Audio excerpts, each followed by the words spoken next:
Okay, so you said Bay and Teeny Catering is an example of people who are highly effective. You remember um, Three. three of the seven habits. And what were they? Create win-win, synergize, and begin with the end in mind. Okay. So you remember the public victories, okay? And so a lot of times what I think young people get in trouble with, and older people as well. So people in general, one of the things I think they get in trouble with is they focus on what they see. They focus on the end result of what people have, and they never focus on the process and the steps and the detours and all of those things that get that person to that point of where they can have a public victory. So, Mr. Bayron, if you talk to him, he'll talk about some of the jobs he's had, even though he had this dream of owning his own company, he wanted to cook. He has a desire to cook. He likes to cook. But he took a path through healthcare and being a nurse, but he still had that vision of owning his own business and cooking. And you should talk to him sometime about that.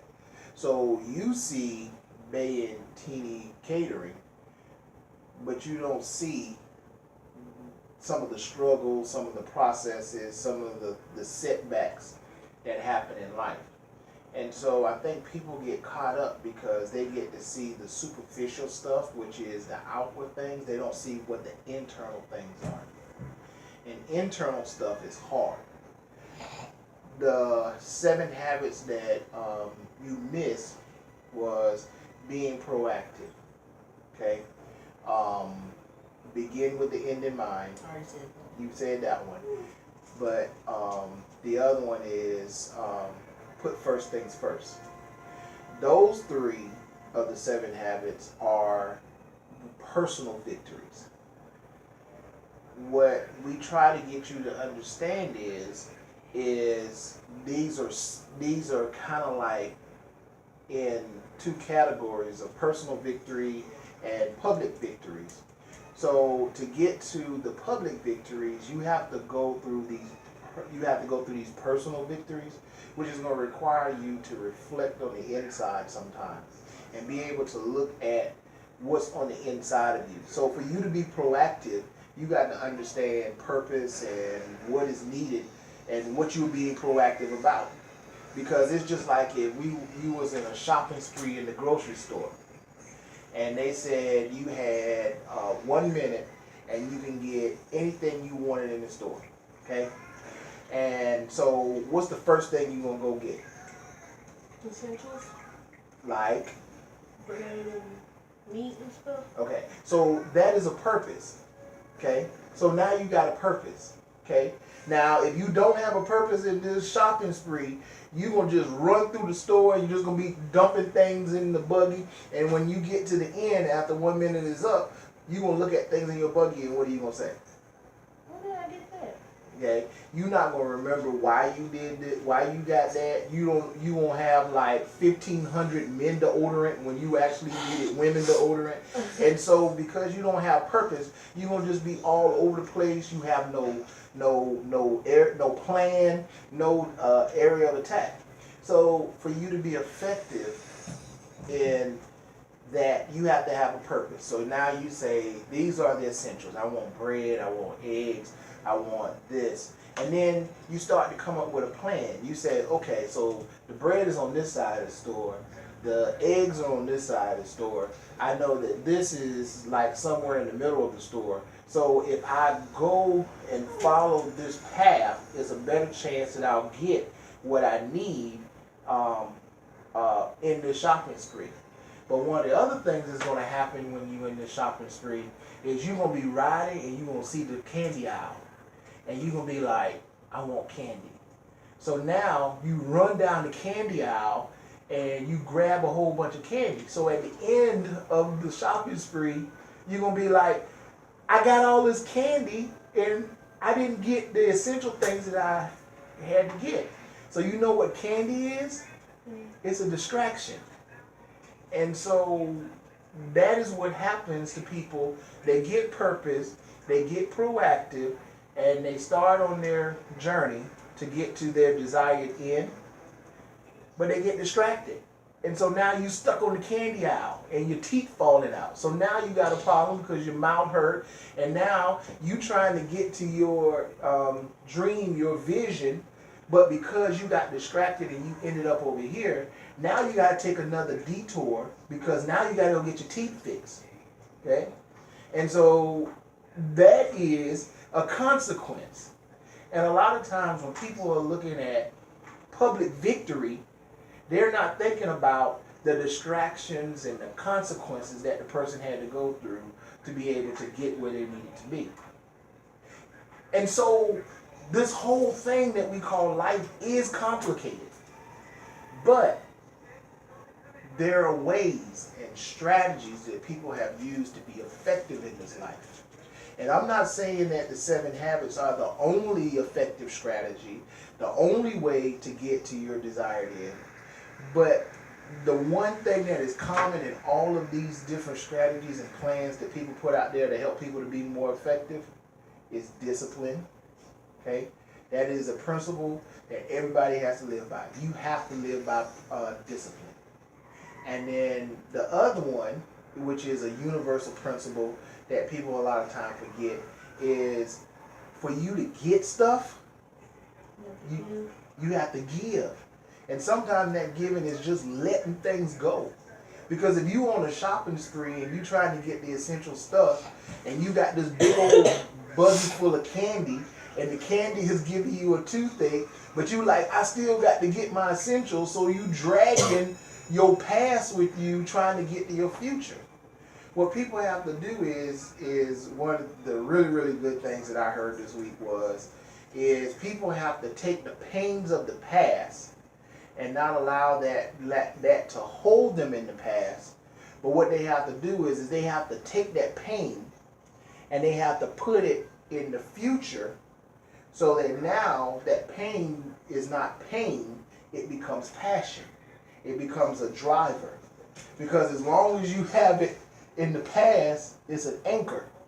But if you take pain out of the past and you put it in the future, and you deal with the pain and the consequences and the things that come along with that pain, you begin to change your mind and you stop looking at it as an anchor and you look at it as a driver. Because if it's behind you, it's going to pull you back. But if you put it in front of you, it's going to pull you forward. And so when you're thinking about your future, don't just think about what the public victories are going to be. You have to think about what the private victories have to be. So that's going to be finding your purpose, finding discipline in your life. Because we can eat candy all day, but there are consequences. So you got to eat some vegetables that you don't want to eat now, so that when you get a little further down the road, you can have a few pieces of candy. Because the vegetables have the minerals and the nutrients that's going to strengthen your teeth, so that when you eat the candy, you ain't got to go to the dentist. Okay? Which 9 out of 10 dentists may disagree with me, but it's all about what you're doing now so that you can set yourself up in the future. One of the most important, well, not important, but one of the key things that somebody said, especially in education, is young people have to understand that you can be in pain now, okay, or you can be in pain in the future. Somewhere there has to be struggle. Either that struggle is now while you're young and you have resiliency to bounce back and be able to do things, make mistakes, and then you have that support system that will be able to kind of be there for you to say, okay, this is a mistake, now here are the steps you have to do to get back on track while you're young. Or you could be that old fool who didn't want to struggle before, so now you're old and now you got to struggle in the future.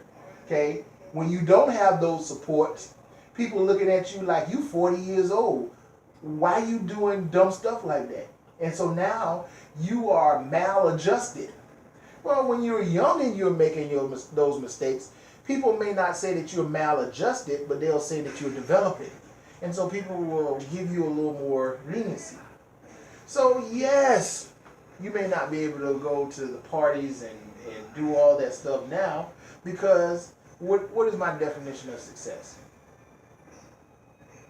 Opportunity and preparation. When those two add up, you get success. If you get an opportunity and you're not prepared, you're going to be unsuccessful. If you get preparation, get 3,000 on the ACT, get 14 million on the SAT, and you get ready and you got all this preparation, but there's no opportunity for you to use it, then you're going to be unsuccessful. So you have to take that preparation time, which is a lot of times the struggle, and when the opportunity comes, you have to maximize on that time. Maximize on it. But that comes from preparing. A lot of people, they get the opportunity, but they hadn't prepared for it. So now they got to go back and they got to do it, and now they're losing time, okay, to prepare for something that they should have done earlier in their timeline.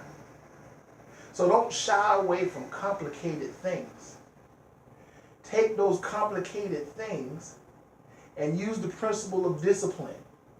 Use the strategies of the 7 habits, or the strategies of Rich Dad, Poor Dad, the strategies of all these other people who have looked at life and said, this is what people who are in this position with the public victories, this is what they learn in their mistakes, so that you can take that and make that part of your preparation to get to your end goal.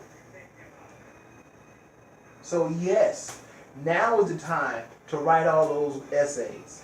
Really, you should have been writing all those essays in 10th and 11th grade when we talked about it, so that now that the opportunity is here, you prepared for it back then. You don't want to get to second semester and now you got to write all these essays, okay? And you're not prepared, but guess what's there? Opportunity. And now, while you're trying to prepare and the opportunity is there, you're losing time, and then opportunity leaves, you prepare, but now there's no opportunity. And so what does that end up being? Unsuccess. So, what I'm telling you is you got to take your boots and put them on and walk through the complicated sludge, okay, to be able to get to where you want to be and be successful. And so if you walk through you put on your boots and you walk through the sludge now, you get yourself to where you're successful, and then you ain't got to put on the boots no more. You pay somebody else to walk through it. That's why you have to either take the preparation and put it here, or put the preparation here.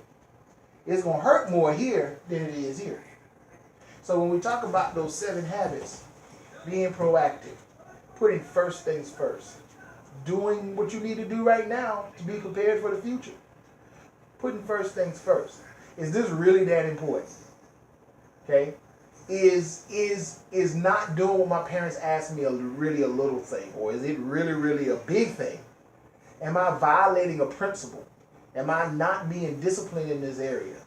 Is wasting my time now really robbing my future of time? Those are the types of things when we talk about first things first. And then when we talk about, you got be proactive, putting first things first, begin with the end in mind. So, you know, you 18, you all happy, because now you can go buy a pack of cigarettes. And so you begin with the end in mind. What is the end? Yeah. Possibly. But you have to think about that. Okay? And you can't look at other people and be like, well, my granddaddy, he smoked for 70 years and he died of cancer when he was 70 years old. Well, if you think about beginning with the end in mind, if he never smoked, maybe he'd have lived to be 170. So beginning with the end in mind of your life, not looking at the public victories of everybody else, okay? Using that public victory as like like a guide and learning from their mistakes, because remembering they had to go through personal victories before they could get to public victories. And the same thing with you. You're going to have to go through and get some personal victories that's going to drive you to public victory. Because people who are maladjusted in life can't handle the fame. And we read about them all the time. They can't handle the fame, so they break down because they've spent all this time trying to get these public victories and they never dealt with the private. What are you doing? Why are you doing it? Is this a principle? So these are the types of things that I'm thinking about now. I know it seems like it's a whole lot. It is real easy to just jump in the river and just flow with it. But guess what? It's a waterfall at the end. Or you can jump in the river and you can swim upstream. Okay? Now it's going to be hard to swim upstream, but it's a whole lot better to be tired than at the bottom of that waterfall. That's all I'm saying.